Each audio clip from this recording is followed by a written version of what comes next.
Les casetes de les aranyes. Les casetes de les aranyes eren de seda brilladora, i elles filant, molt atrafegades i sempre amunt i avall amb el bri sedós que regalimava dels cossets llurs. El bigam i els racons dels corrals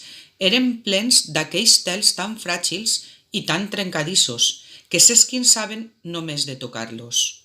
També els garrofers vells i tots els arbres vells, nuosos i enclotats criaven casetes d'aranya, i als margenals dels bancals, si hi havia un buit entre pedra i pedra, s'acomodaven les petites filadores com si no tinguessin més treball que teixir de per vida. Qualsevol raig de sol o de llum, en passar suaument per entre el fullam dels arbres o a través de la porta d'un corral, s'hi pegava sobre un vel d'aquells, l'omplia de lluïssor i podies veure-li tot l'entrecreuat. Recorde ara coses tan lleus, tan febres, que no se contenen prou força per a envair la tanca dels meus pensaments, és perquè m'apleguen lligades amb d'altres més fortes i més vives, que deixaren en mi un solc estrany, i per això parle d'elles, de les petites, tan delectablement llinyorosa. Als nins ens agradava gaire dir casetes d'aranya i la gent gran deia teranyines, però les sacies que penjaven del sostre de la barraca del carrer eren molt diferents de les altres, tan brilloses perquè el fum les havia ennegrides i ara eren com una penjarella de bociners de roba negra i vella, i pel mateix aquestes a mi sí que em semblaven teranyines. Per anar per la llet havíem de creuar el nostre camí, amb mig pam de grava fina com si l'haguessin encatifat de grava cridanera, car ja érem part de fora del reixat i encara se sentia el cric-crac que havíem anat deixant darrere. I pel mateix cric-crac semblava que havíem passat pel costat d'un bassot ple de granotes i no per sobre un camí reblit de grava. Però ara s'aplegava un altre camí ampli i polsós que no era nostre ni de ningú, i tothom el petjava, cap així cap enllà, marcant sobre la pols els senyals de les espardenyes i dels peus, i els senyals romanien clavats sobre la pols fins que el trepig de més gent i de més bèsties els esborraria. I altra vegada començaven a romandre els dibuixos de les espardenyes, dels peus, de les ferradures, com una roda que va i pega la volta i torna sense trellat.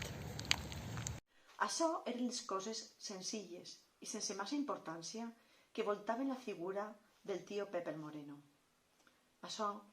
i l'olor que duia de cap a peus sobre la roba i sobre tot el cos. Com una barreja d'olors que m'agradava més que l'aigua de colònia que em posava ma mare en pentinar-me, perquè pareixia com si totes les coses que ell estimava li haguessin deixat al damunt una enigmàtica signatura.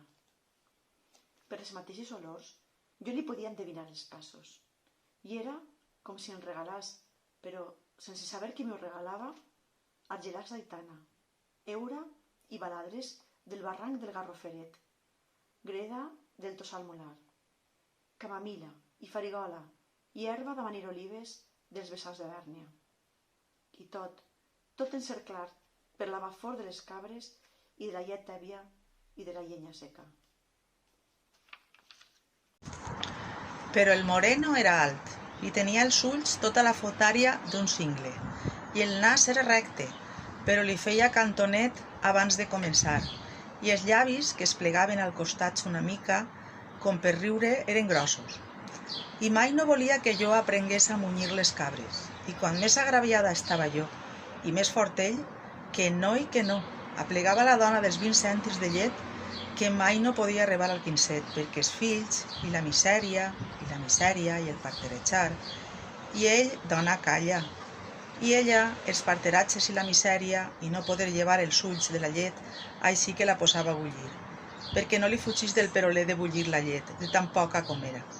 i que li la mesuràs amb compte. I allò que li deia el tio Moreno de dona calle, ho deia per mi, al mig d'ells i embadalida de sentir tota la conversa. I 3. Si desitjava que ma mare em donés permís per anar per la llet, havia de prometre que m'agafaria de la mà de la fadrina, i en aplegar al camí de la pols em deseixia d'ella per poder córrer, o per poder caminar seguint el sol d'una roda de carro, o per poder anar per dalt d'un marge. I aleshores era com si tota la llibertat del món estigués escampada per aquell caminal aguardant-me. I a boqueta de nit se'm donàs només que per aquell acte tan senzill del deseiximent. Però els altres xicons que enviava sa mare per la llet venien a soles i sense agafar-se de ningú, com si els perills de la vida i dels camins polsosos només s'hagueren fet per als nins dels senyors. I com que a ells no es feia cap falta la llibertat, l'agafava tota per a mi i l'alenava, car volia fer-la durar dintre de mi fins a l'endemà, que tornaria a ser meua altra vegada.